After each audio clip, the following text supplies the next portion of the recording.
Vediamo un attimo allora gli obiettivi del Partito Socialista. Ecco, Tonino Scala potrebbe essere anche, ha dato come dire, uno spunto per uno degli obiettivi, come diceva anche Marco Di Lello, del Partito Socialista prossimamente. A me la domanda. Poi la giriamo anche al coordinatore Di Lello.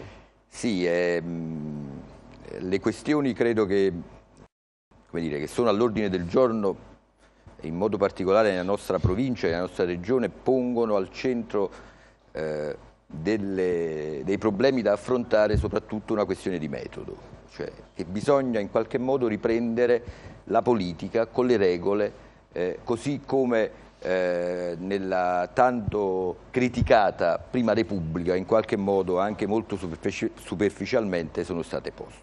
Gli obiettivi.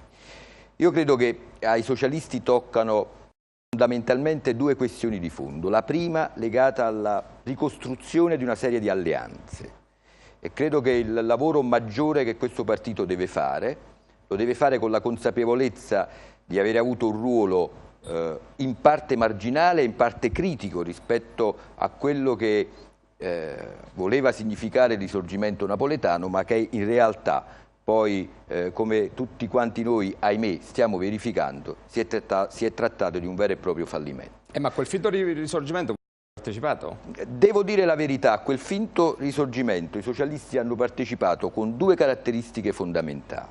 La prima, una grande lealtà di coalizione. I socialisti sono un partito di sinistra e in modo, come dire, coerente hanno scelto la parte che era naturalmente di propria appartenenza. Abbiamo avuto delle grandissime difficoltà, lo dimostrano il nostro ruolo come dire, marginale rispetto anche alla posizione delle vere e proprie amministrazioni che poi hanno gestito. Noi, dicevo prima, l'abbiamo fatto con grande senso di lealtà rispetto alla coalizione, ma con un grande spirito critico, anche rispetto a delle scelte che hanno segnato negativamente la politica della nostra provincia e della nostra regione. Due esempi, due ne facciamo, semplici. Perfetto. Il primo, la gestione dei rifiuti.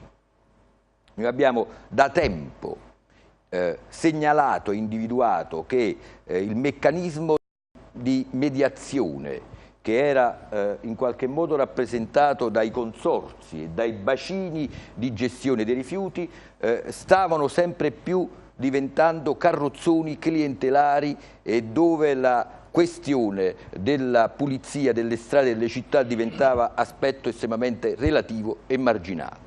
Su questo ci siamo impegnati anche in commissione speciale per quanto riguarda la questione nazionale, ma non siamo stati ascoltati. I risultati sono sotto gli occhi di tutti. Su un'altra questione che noi riteniamo fondamentale anche per la prossima campagna elettorale, che vedrà i socialisti impegnati, come dicevo prima, con grande coerenza rispetto alla parte ideale di appartenenza, ma non con un atteggiamento subalterno, ed è quella legata alla possibilità di mettere in campo finalmente la grande riforma delle città metropolitane. Noi in questo meccanismo ci crediamo, riteniamo che la legge, la riforma degli enti locali non è mai stata completata per quanto riguarda questo aspetto, e anche le amministrazioni provinciali, non avendo avuto nei tempi dovuti le deleghe regionali, non hanno potuto e non hanno svolto il ruolo che a loro competeva. Su questi temi credo che, come dire, costruiremo le alleanze. E credo, e questo è una cosa che mi fa piacere ribadire, prima come diceva di venire, il servizio del Soggemma, né soli ma ne accompagnati.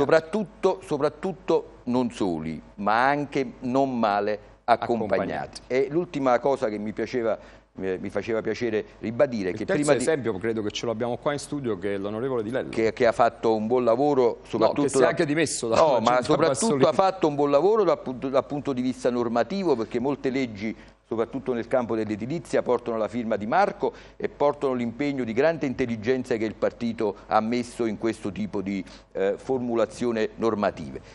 Dicevo un'altra cosa, prima di venire qua sono stato, come dire, ospite di un incontro con tutto ciò che si muove, una parte di ciò che si muove nella sinistra napoletana. Noi a questo dobbiamo guardare con grande attenzione, sapendo che i meccanismi di alleanza saranno basati sui programmi e sulle opportunità che ci saranno in qualche modo offerte. Facendo una piccola considerazione, i socialisti hanno una grande responsabilità, che è quella di far rivivere nella nostra nazione un partito di grandi tradizioni. Io spero che non saremo ricordati per quello che un tempo siamo stati, ma che dobbiamo essere capaci di, come dire, riprendere un rapporto con i cittadini e farci apprezzare per quello che sappiamo fare. Per quello che un tempo siete stati, no?